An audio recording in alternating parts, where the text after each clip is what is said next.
സ്വാഗതം.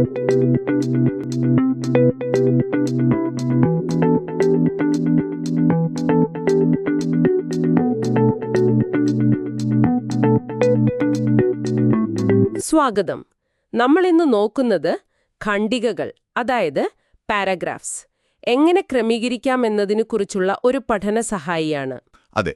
ഇതിൽ പ്രധാനമായിട്ട് 3 രീതികൾ പറയുന്നുണ്ട്: ക്രോണോളജിക്കൽ, സ്പേഷ്യൽ, പിന്നെ ക്ലാസ് റിലേഷൻഷിപ്സ്. ശരിയാണ്. ഈ രീതികൾ നിങ്ങളുടെ വായനയെയും എഴുത്തിനെയും എങ്ങനെ മെച്ചപ്പെടുത്തും എന്ന് നമുക്ക് നോക്കാം. അപ്പോ ഈ ഘടന അല്ലെങ്കിൽ സ്ട്രക്ചർ എന്ന് പറയുന്നത് ആശയവിനിമയത്തിന് വളരെ പ്രധാനമാണല്ലേ? തീർച്ചയായും. കാര്യങ്ങൾ വ്യക്തമായി ഒരു ഓർഡറിൽ പറഞ്ഞാൽ മനസ്സിലാക്കാൻ എളുപ്പമുണ്ടാകും. ഈ പഠന സഹായിയിലെ ഉദാഹരണങ്ങൾ വെച്ച് നമുക്ക് ഓരോന്നായിട്ട് നോക്കാം. ഓക്കെ.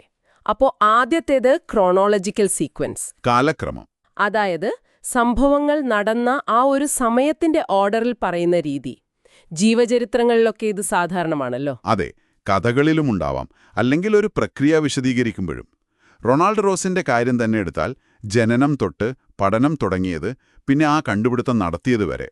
1887, 1894, 1897 അങ്ങനെ കറക്റ്റ് ഓർഡറിൽ. അതെ, അതൊരു സ്വാഭാവിക ക്രമം എന്ന് പറയാം. പക്ഷേ എല്ലാ എഴുത്തിലും ഇങ്ങനെ തന്നെ പോകണമെന്നില്ല കേട്ടോ.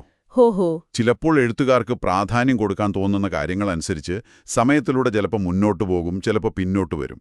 R.K. നാരായണന്റെ കഥയിലെ രാമറാവുവിന്റെ കാര്യം പോലെയാണോ? അതെ അതെ. അയാളുടെ ഇപ്പോഴത്തെ ഒരു നിരാശയും പഴയകാല ഓർമ്മകളുമൊക്കെ ഇടകലർത്തിയല്ലേ പറയുന്നത്. ശരിയാണ്. അത് ആ കഥാപാത്രത്തിന്റെ ഒരു മാനസികാവസ്ഥ നമുക്ക് കിട്ടാൻ സഹായിക്കുന്നുണ്ട്. അതെ. അപ്പൊ അവിടെ മനഃപൂർവ്വം ആ ക്രമം മാറ്റുകയാണ്. അപ്പൊ വായനക്കാർക്കത് പിന്തുടരാൻ ബുദ്ധിമുട്ടാവില്ലേ? അവിടെയാണ് ഈ അൻറ്റിൽ ദെൻ, സബ്സിക്വന്റ്ലി പോലുള്ള ടൈം ഇൻഡിക്കേറ്റേഴ്സ്, സമയസൂചകങ്ങൾ വരുന്നത്. ഓക്കെ. ആ വാക്കുകൾ ശ്രദ്ധിച്ചാലേ എപ്പോഴാണ് സംഭവം നടന്നതെന്ന് മനസ്സിലാക്കാം. അതെ. ഈ ക്രോണോളജിക്കൽ രീതിയിൽ തന്നെ വരുന്ന ഒന്നാണ് പ്രോസസ് അനാലിസിസ്. പ്രോസസ് അനാലിസിസ് അതെന്താണ്? അത് 2 എണ്ണമുണ്ട്. ഒന്ന് ഇൻസ്ട്രക്ഷൻസ് എന്ന് വെച്ചാൽ നിർദ്ദേശങ്ങൾ, ഒരു കാര്യം എങ്ങനെ ചെയ്യാം എന്ന് സ്റ്റെപ്പ് ബൈ സ്റ്റെപ്പായി പറയുന്നത്. ചായ ഉണ്ടാക്കുന്ന വിധം പോലെ. അതെ, അല്ലെങ്കിൽ ഒരു റെസിപ്പി. രണ്ടാമത്തേത് എക്സ്പ്ലനേഷൻസ്, വിശദീകരണങ്ങൾ. ഒരു ഫാക്ടറിയിൽ തേയിലയുണ്ടാക്കുന്ന ഘട്ടങ്ങൾ വിവരിക്കുന്നത് പോലെ ഒരു പ്രക്രിയ എങ്ങനെ നടക്കുന്നുവെന്ന് പറയുക. മനസ്സിലായി. ഇൻസ്ട്രക്ഷൻസ് ആവുമ്പോ നമ്മൾ ഇതൊക്കെ ശ്രദ്ധിക്കണം, ഇങ്ങനെ ചെയ്യണം എന്നൊക്കെ പറയും. എക്സ്പ്ലനേഷൻ ആവുമ്പോൾ ആ പ്രക്രിയയുടെ ഒഴുക്കാണ് പ്രധാനം. ഫസ്റ്റ് ഇത്, ദെൻ അത്, ഫൈനലി ഇത്. അങ്ങനെയുള്ള വാക്കുകൾ ആ ക്രമം വ്യക്തമാക്കും. ശരിയാണ്. തേയിലയുടെ ഉദാഹരണത്തിൽ ഇല കൊണ്ടുവരുന്നത്, വാട്ടുള്ളത്, ചുരുട്ടുന്നത്, അങ്ങനെ ഓരോ ഘട്ടവും. അതെ. അവിടെ ശ്രദ്ധിച്ചാൽ അറിയാം, ആരാണ് ചെയ്യുന്നത് എന്നതിനേക്കാൾ ആ പ്രക്രിയയ്ക്കാണ് പ്രാധാന്യം. അതുകൊണ്ടാണ് പലപ്പോഴും പാസീവ് വോയിസ് ഉപയോഗിക്കുന്നത്. ഇലകൾ കൊണ്ടുവരപ്പെടുന്നു, അവ വാട്ടപ്പെടുന്നു എന്ന രീതിയിൽ. ഓക്കെ. അപ്പോ ക്രോണോളജിക്കൽ രീതി സമയവുമായി ബന്ധപ്പെട്ടതാണ്. പക്ഷെ ഒരു സ്ഥലത്തെക്കുറിച്ച് പറയുമ്പോ അവിടെ ഈ രീതി പറ്റില്ലല്ലോ. ഇല്ല. അവിടെയാണ് അടുത്ത രീതി വരുന്നത്. സ്പേഷ്യൽ റിലേഷൻഷിപ്സ്, സ്ഥലപരമായ ബന്ധങ്ങൾ. ഒരു സ്ഥലത്തെയോ ഒരു വസ്തുവിനെയോ വിവരിക്കുമ്പോൾ അതിലെ ഭാഗങ്ങളുടെ സ്ഥാനം അനുസരിച്ച് ക്രമീകരിക്കുന്ന രീതി. എങ്ങനെയൊക്കെ ആകാം? മുകളിൽ നിന്ന് താഴോട്ട് ആകാം. മുകളിൽ നിന്ന് താഴോട്ട്, ഇടത്തുനിന്ന് വലത്തോട്ട്, അല്ലെങ്കിൽ ഒരു പ്രധാന പോയിന്റിൽ നിന്ന് ചുറ്റുമുള്ളതിലേക്ക്. അങ്ങനെ പല രീതിയുണ്ട്. V.S. നൈപോളിന്റെ ആ വിവരണമോർമ്മയില്ലേ, ഒരു ഡ്രൈവ് എന്ന വഴിയെ കേന്ദ്രീകരിച്ച്. അതെ. അതിന്റെ ഒരു വശത്ത് ക്രിക്കറ്റ് ഫീൽഡ്, മറുവശത്ത് സ്വിമ്മിംഗ് പൂള്, മരങ്ങള്. അതെ. അവിടെ on one side, beyond, above പോലുള്ള വാക്കുകൾ ആ സ്ഥാനം മനസ്സിലാക്കാൻ നിങ്ങളെ സഹായിക്കും. അപ്പോ എവിടെ തുടങ്ങണം, ഏത് ദിശയിലേക്ക് പോകണം എന്നൊക്കെ തീരുമാനിക്കുന്നത് എഴുതുന്ന വിഷയത്തെ ആശ്രയിച്ചാണോ? തീർച്ചയായും. നിങ്ങളൊരു നദി മലിനമാകുന്നത് പറയുകയാണെങ്കിൽ സ്വാഭാവികമായും നദി ഒഴുകുന്ന ദിശയിൽ മുകളിൽ നിന്ന് താഴോട്ട് പറയുന്നതാവും നല്ലത്, അല്ലേ? ശരിയാണ്. ഇനിയൊരു യൂണിവേഴ്സിറ്റി ക്യാമ്പസ് ആണെങ്കിൽ ഒരു പ്രധാന കെട്ടിടം, ഒരു ലാൻഡ്മാർക്ക്, അതിനെ അടിസ്ഥാനമാക്കി മറ്റു സ്ഥലങ്ങൾ പറയാം. ലൈബ്രറിക്കടുത്താണ് ഹോസ്റ്റൽ, അതിനപ്പുറത്താണ് ക്യാൻറ്റീൻ എന്നൊക്കെ. ചിലപ്പോൾ ചിത്രങ്ങളോ മാപ്പുകളോ കൊടുത്താൽ കുറച്ചുകൂടി എളുപ്പമാവും. അതെ. വിഷ്വൽ എയ്ഡ്സ് എപ്പോഴും സഹായകമാണ്. കാര്യങ്ങൾ പെട്ടെന്ന് മനസ്സിലാക്കാൻ പറ്റും. ഓക്കെ. അപ്പോ ക്രോണോളജിക്കൽ, സ്പേഷ്യൽ കഴിഞ്ഞു.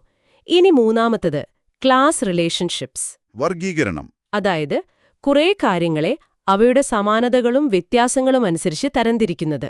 അതെ, ഇത് ചിട്ടയായി ചിന്തിക്കാൻ വളരെ അത്യാവശ്യമായ ഒന്നാണ്.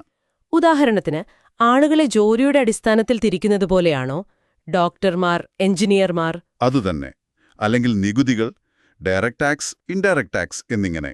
ആദായ നികുതി, വിൽപ്പന നികുതി.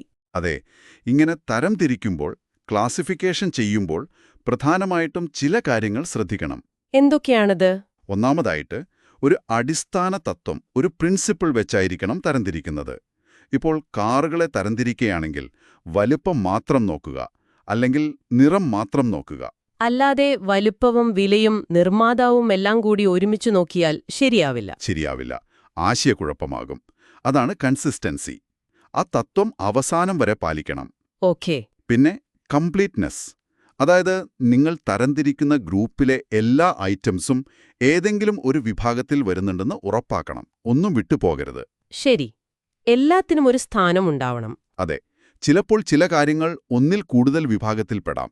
അങ്ങനെ ഓവർലാപ്പ് വരാം. അതും പറയേണ്ടി വരും. ഓക്കേ. അപ്പോ സാഹിത്യത്തെ കാലഘട്ടം വെച്ച് തിരിക്കുന്നത് മിഡീവൽ, റൊമാൻറ്റിക്, മോഡേൺ എന്നൊക്കെ, അല്ലെങ്കിൽ അതിന്റെ രൂപം വെച്ച് നോവൽ, ചെറുകഥ, ഉപന്യാസം, ഇതൊക്കെ ക്ലാസ് റിലേഷൻഷിപ്പാണല്ലേ? അതെ, ഇതൊക്കെ ഉദാഹരണങ്ങളാണ്. ഈ തത്വങ്ങളൊക്കെ പാലിച്ചാൽ നിങ്ങളുടെ വർഗീകരണം വളരെ വ്യക്തവും ലോജിക്കലുമായിരിക്കും. അപ്പോൾ നമ്മൾ ഇന്ന് 3 പ്രധാന രീതികൾ നോക്കി: ക്രോണോളജിക്കൽ അഥവാ കാലക്രമം, സ്പേഷ്യൽ അഥവാ സ്ഥലബന്ധം, പിന്നെ ക്ലാസ് റിലേഷൻഷിപ്സ് അഥവാ വർഗീകരണം. അതെ. ഇതറിഞ്ഞിരിക്കുന്നത് നിങ്ങൾ വായിക്കുന്ന കാര്യങ്ങൾ എളുപ്പത്തിൽ മനസ്സിലാക്കാനും അതുപോലെ നിങ്ങളുടെ എഴുത്ത് നല്ല ചിട്ടയോടെ അവതരിപ്പിക്കാനും സഹായിക്കും. ഒരു കാര്യം കൂടി ഓർക്കുന്നത് നല്ലതാണ്. ഈ രീതികൾ തിരിച്ചറിയുന്നത് നിങ്ങൾ വായിക്കുന്ന ഒരു ലേഖനത്തിന്റെയോ കഥയുടെയോ ഒക്കെ ഒരു ആഴത്തിലുള്ള അർത്ഥം മനസ്സിലാക്കാൻ എങ്ങനെ സഹായിക്കും എന്ന് ചിന്തിച്ചിട്ടുണ്ടോ? അതെങ്ങനെയാണ്? അടുത്ത തവണ നിങ്ങൾ എന്തെങ്കിലും വായിക്കുമ്പോൾ അതിലെ വിവരങ്ങൾ ഈ പറഞ്ഞ ഏത് രീതിയിലാണ് അവർ ക്രമീകരിച്ചിരിക്കുന്നത് എന്നൊന്ന് ശ്രദ്ധിച്ചു നോക്കൂ. വെറുതെ വിവരങ്ങൾ തരുന്നതിനപ്പുറം എന്തിനാണ് അവർ ആ പ്രത്യേക രീതി ഉപയോഗിച്ചത്? ഒരുപക്ഷേ ആ എഴുത്തുകാരന്റെ യഥാർത്ഥ ഉദ്ദേശ്യം, അല്ലെങ്കിൽ അവർ ഊന്നൽ നൽകാൻ ശ്രമിക്കുന്ന ആശയം എന്താണെന്ന് നിങ്ങൾക്ക് കുറച്ചുകൂടി വ്യക്തമായേക്കാം. ശരിയാണ്. ആ ഘടന തന്നെ ഒരു അർത്ഥം നൽകുന്നുണ്ടാവാം. അതെ. അപ്പോൾ വായന കുറച്ചുകൂടി ആഴമുള്ളതാക്കാൻ ഇത് സഹായിച്ചേക്കും.